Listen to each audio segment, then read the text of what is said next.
Consult your Apocalypse Handbook and book your tickets to Siberia because it's episode 9 of American Horror Story Apocalypse, and I needed this episode like a nail to the head. Seriously, after last week's episode, it's good to see this is stepping in a better direction. It begins looking down the barrel of a gun as Jeff toils away at the sexy hand robot we saw work its magic last episode, and you can see that Starbucks lookalike coffee has actually spelled his name correctly. My name is Jeff. Every time he clicks, so does the gun. And no wonder he's pissed. The Wi-Fi was down this morning and he had to wait 5 whole minutes for his coffee. Mutt tries to cheer him up, but it isn't helping. Jeff melts down, lamenting about traffic and asking, "When did everyone become so fucking stupid?" All this needs to end. He's referring to humanity in general. Not to mention he's having doubts about Michael, whom he calls the lost Antichrist. Last episode, which I thought was the weakest of the season so far, spent its entirety showing how Michael was lost without resolving how he'll find his way. This episode rectifies that. Mutt reminds him to show some respect. He's the son of Satan, after all. Well, Satan might want to get a paternity test. You are not the father. Shit!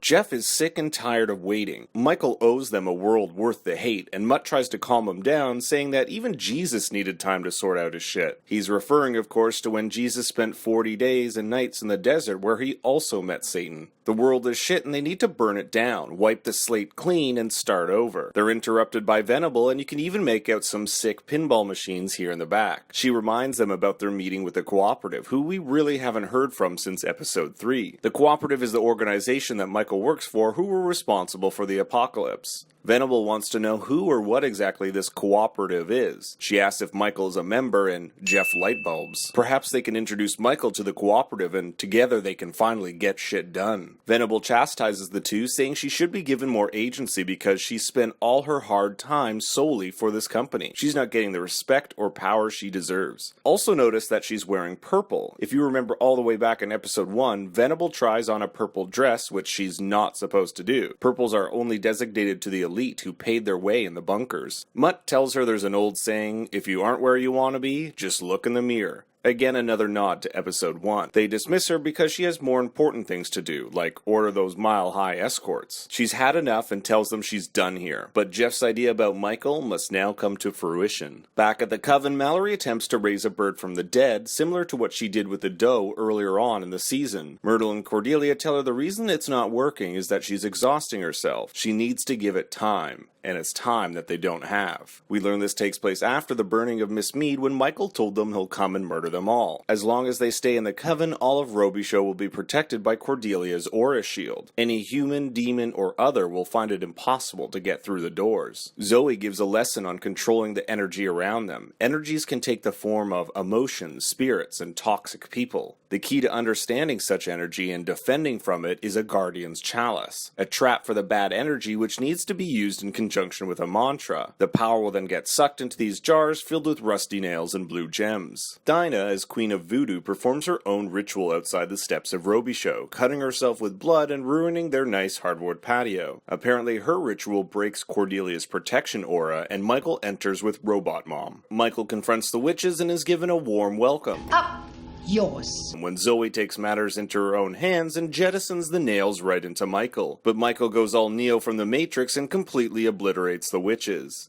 Mead steps in and Queenie loses her shit. How the fuck are you here? I was built for this. Mallory, Cordelia, and Myrtle hear the screams from downstairs while Queenie uses her power, which we haven't seen her use this season, using her body as a voodoo doll on Mead. But of course this doesn't work since Mead is a robot. Mallory wants to help, but she's warned by Cordelia and Myrtle that there's nothing they can do. Dinah asks that Michael be a man of his word. Apparently they made a deal in exchange for Michael's entry. If you remember from episode 1, we learned that Dinah was a famous talk show host. Now we know how. This was her dream, and she paid for it in blood.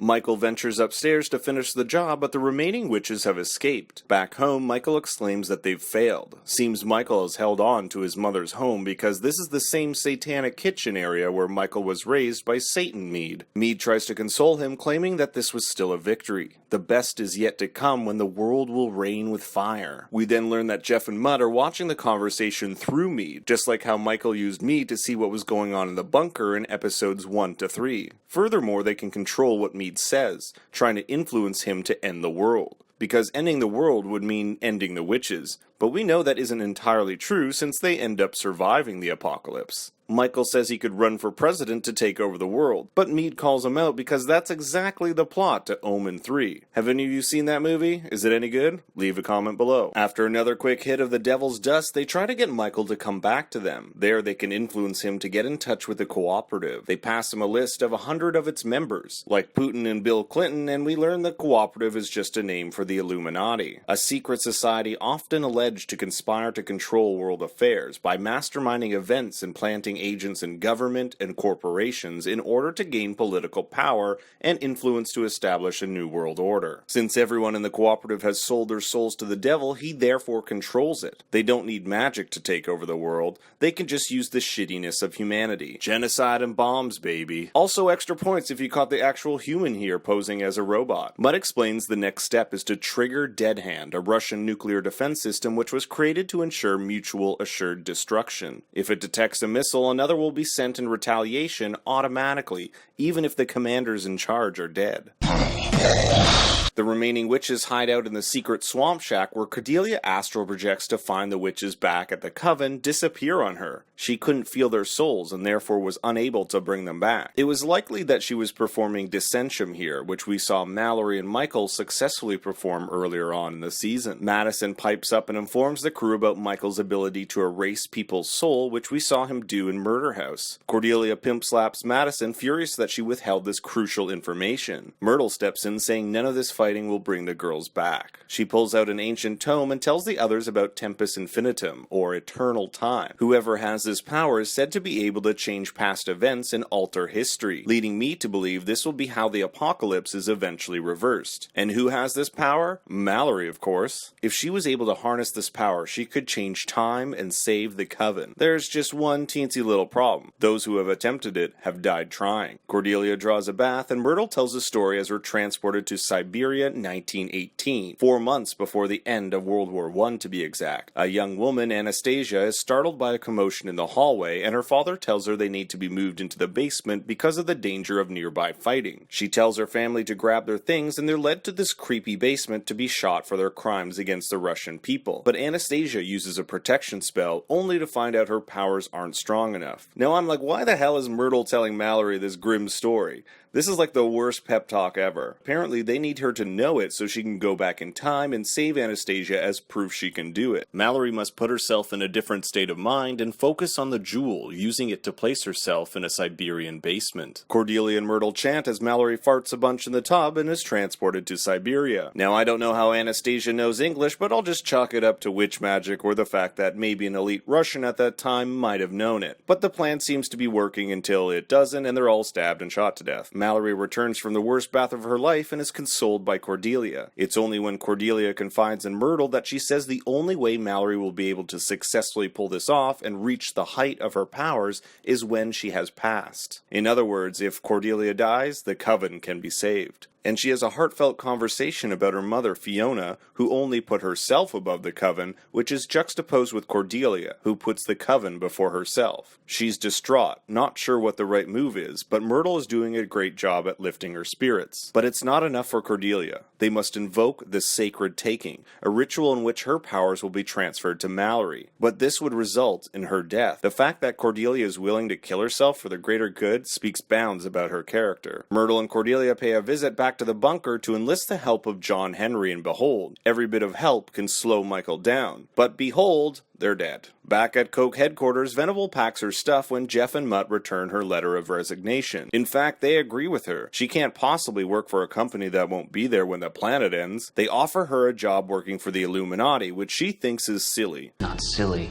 it's for reals. But Mutt explains the cooperative have designed outposts for the right people. And let me tell you, if the people in these outposts are like Mutt and Jeff, well, humanity be damned. Anywho, the outposts need people in charge of them, and who better than the trusted Miss Venable? Not only only that, she could make up her own rules. And if you remember back to episodes 1 to 3, this is exactly what she does. Remember how Tim and Emily, remember Tim and Emily, the characters we spent 3 episodes with and then we never hear about them again because they have super advanced genetics and they may come back in the next episode and be the thing that changes everything? Oh my god, I need to shut up! Remember how Tim and Emily weren't allowed to have a relationship because sex was forbidden? This wasn't a cooperative rule, that was a Miss Venable rule. In this scenario, she wouldn't have to answer to anyone or anything. She'd be the boss, which we find out isn't true since she eventually comes under the power of Michael, who controls the cooperative. Michael holds hands with his mom in these delightful red gloves, but has second thoughts about being able to convince the cooperative to go through with his plan. Meade gives him the best pep talk a mother can, telling him this is what he was put on this planet to do,